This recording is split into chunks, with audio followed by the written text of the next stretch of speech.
Ma'am, আমাদের আজকে আলোচ্য বিষয় হলো গরমে শিশুর সতর্কতা। এ নিয়ে আলোচনায় প্রথমে আপনার কাছে জানতে চাইবো, এই গরমে শিশুদের কি কি সমস্যার সম্মুখীন হতে হতে পারে? জি, অবশ্যই। ধন্যবাদ। আমাদের এখন যে ওয়েদারটা চলছে এত প্রচন্ড দাবদাহ, এখানে বড়দের টিকে থাকাই আসলে খুব দুষ্কর। সেখানে আমরা এত ছোট, ছোট বাচ্চাদের নিয়ে কথা বলছি। প্রথমত হচ্ছে বাচ্চাদের জন্য এটা প্রচন্ড কষ্টসাধ্য। বড়রা সহ্য করে নিয়েও কাজকর্ম সবকিছু করলেও বাচ্চাদের জন্য এখন এটা খুবই দূষণীয় ব্যাপার। যদিও ফরচুনেটলি এখন রোজার মাস চলছে বলে অনেক স্কুল কলেজ বন্ধ হয়ে গেছে। যার ফলে বাচ্চারা এখন বাসায় থাকছে। এই অবস্থায় যদি স্কুল কলেজে যেত অনেক বাচ্চাই কিন্তু অসুস্থ হয়ে যেত। অসুস্থ যে হচ্ছে তা না, এখনো কিছু, কিছু বাচ্চা অসুস্থ হচ্ছে। তারপরও সাধারণত আমরা এই ওয়েদারে, এই গরম তাপদাহে সাধারণত যে অসুখগুলো পাচ্ছি, প্রথমত হচ্ছে বাচ্চারা হাই টেম্পারেচার বা জ্বর নিয়ে আমাদের কাছে আসে। তারপরে দেখা যাচ্ছে যে হঠাৎ করে ডায়রিয়া শুরু হয়েছে, লুজ মোশন যেটা আমরা বলছি।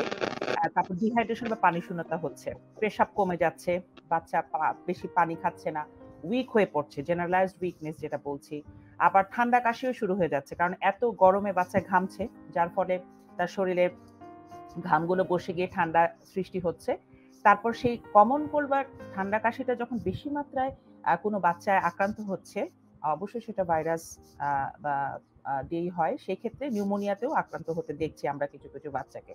এরপরে এখন এই গরম ওয়েদারে সবসময় আমরা যেটা পাই সচরাচর সেটা হচ্ছে চিকেন পক্স অর্থাৎ জলবসন্ত। সেটাও নিয়েও আমাদের কাছে আসছে। আরেকটা হচ্ছে মাম্পস, যেটা হচ্ছে গালের ২ পাশে সাধারণত ফুলে যাচ্ছে। এটাও ১ম দিকে জ্বর থাকে, বাচ্চার ব্যথা হয়। এগুলো নিয়ে আসে এবং আরেকটা হচ্ছে সর্বশেষ এবং খুব ইম্পোর্টেন্ট জিনিস, সেটা হচ্ছে র‍্যাশ অর্থাৎ ঘামাচি। যেকোনো কিছুতেই আমরা সাধারণত দেখা যাচ্ছে যে এই র‍্যাশ গুলো নিয়ে বাচ্চারা আমাদের কাছে আসছে। এই ডিজিজ গুলো বেশি মোর অর লেস আমরা পাচ্ছি। অনেক অনেক ধন্যবাদ ম্যাম। আপনি যে সমস্যাগুলো বলছিলেন এর মধ্যে একটা খুবই গুরুত্বপূর্ণ সমস্যা, গরমে বাচ্চারা অনেকেই বলে থাকেন তাদের অনেক বেশি পিপাসা পায়, তারা অনেক ডিহাইড্রেটেড হয়ে যাচ্ছে, যেমনটা আপনি বলছিলেন। সেই ক্ষেত্রে তাদের কি ধরনের তরল বা পানীয় খাওয়া উচিত বলে আপনি মনে করেন?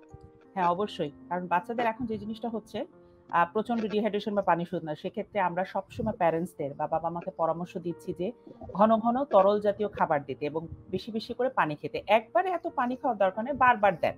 বারবার দেন। বাচ্চারা তো একসাথে এরকম পানি খেতে অভ্যস্ত না। খাবেও না। আপনি জোর করে মেরে ধরেও খাওয়াতে পারবেন না। সেক্ষেত্রে কিছুক্ষণ পর, পর পানি দেন। অথবা একটু শরবত দেন, একটু স্যুপ দেন, দুধ দেন, লিকুইড কোনো কিছু দেন। তারপর কিছু পানিযুক্ত ফল আছে যেমন মাল্টা, তারপর হতে পারে তরমুজ, হ্যাঁ? এসব জুসি ফল যেগুলো আছে সেগুলো, দই হতে পারে, হ্যাঁ? এই ধরনের ঠান্ডা জিনিসগুলো বাচ্চাদেরকে আমরা বারবার দিতে বলছি।